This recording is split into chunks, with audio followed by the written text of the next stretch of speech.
Happy Tuesday, and welcome to my first attempt to teach you a mini lesson without me being here.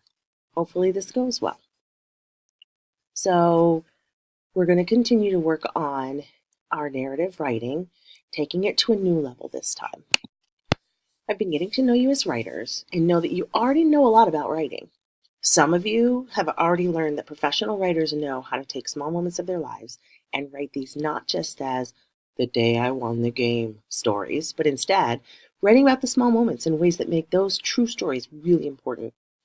The really cool thing is that we have expertise in this room, lots of classmates that are willing to help each other produce powerful true stories.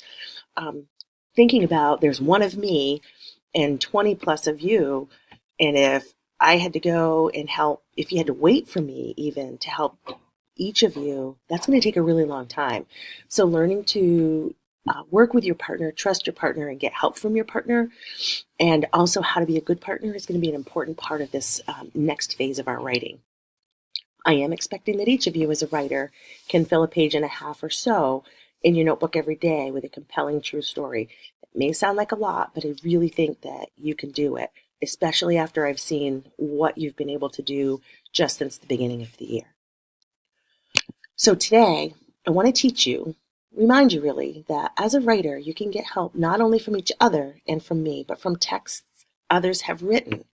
To learn from finished texts, you need to study them, imagining the strategies the writer probably used so you can try those same strategies on your own writing. Have you ever seen one of those really amazing wedding cakes that have tons and tons of layers? I actually saw one this summer and found myself thinking, whoa, how did the pastry chef keep those layers from tipping or from sliding? It's really crazy. It'd be really crazy if right in the middle of the wedding reception, that cake started leaning over farther and farther and then ended out crashing. I'm telling you this because writers study other people's finished writing in just the same way that I studied that towering wedding cake. Writers think, whoa, how did somebody make this? So we're going to start this unit by studying a personal narrative that another middle school student has made and see if we can try to figure out the recipe for this piece of writing, the steps that the writers seem to have taken so that we can make writing that is equally as powerful. So when I'm trying to learn from a piece of finished writing, first, I just read it and read the writing like it's a book in the library, enjoying it. Then I think, what did this writer do that worked? And I look more closely at the piece to try to figure this out. So we're going to do this next and read this together and then think about what works in this writing. How did this writer pull this off? I shivered a little bit. It's pretty cold, I said as I dipped my toes in the water. I took a pebble and threw it far into the creek.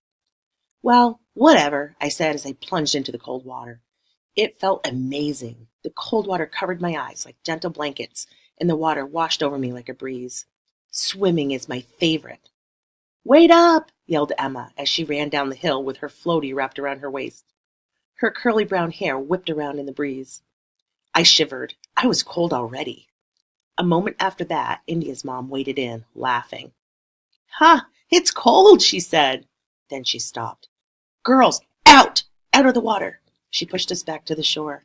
I looked back and saw a long, thin water snake slithering towards us. I gasped. I quickly swam underwater in big, wide strokes. So, writers, remember that to learn from finished writing, you first just read it, which we've done.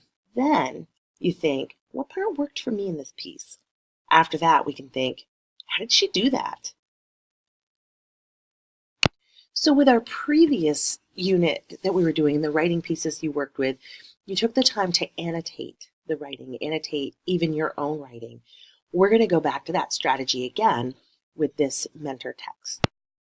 So as I read this, I think to myself, what did this writer do? What's something that she did? What strategies did she use that worked for me that I could use in my own writing? So one of the things I noticed right here, and I made a note of this, she wrote about one time in the summer. So it was more focused, more in detail. It was maybe 20 minutes of her whole summer. And I really liked that. Okay, so that's something that I noted. And I also noticed that she showed the place. So as we look at the writing, when she says, I took a pebble and threw it far into the creek, I know that she's in a creek. That lets me know where the story is taking place. The other thing that really worked for me is the tiny action and the exact words she said. Right here at the beginning, I shivered a little bit. So I get that, I can picture it of her standing there on the shoreline shivering. And then the exact words she said it's pretty cold, pretty cold. That helps me really picture what's going on. And that's this note that I put over here. I can picture this exactly. So as I've gotten started with rereading this text, annotating, looking for the things that this author has done that I really like, it's important that I jot down some of those strategies to help me keep track. So this is something that I'm noticing in how to write a powerful personal narrative. I'm noticing from this writer to focus on one episode, write with detail. Don't just summarize a stretch of time. So notice that this writer has taken maybe a 20-minute section of her summer and written with that, rather than writing about her whole summer. The other thing that I've already noticed in this writing is that the writer is helping the reader picture the episode, small action and exact dialogue.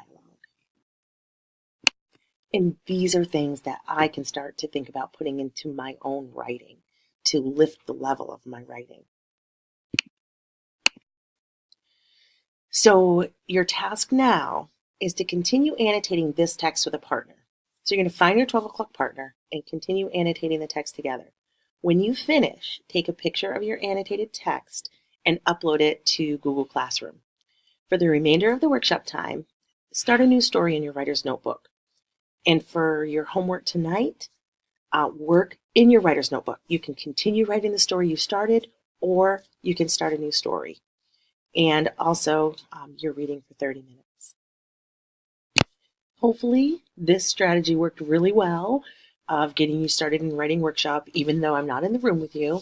I'll check in with you tomorrow to get some feedback. In the meantime, this video I will put on Google Classroom, so if you have any questions and you need to go back, you'll be able to go back and check it out again. Have a great workshop, and I can't wait to see what you do.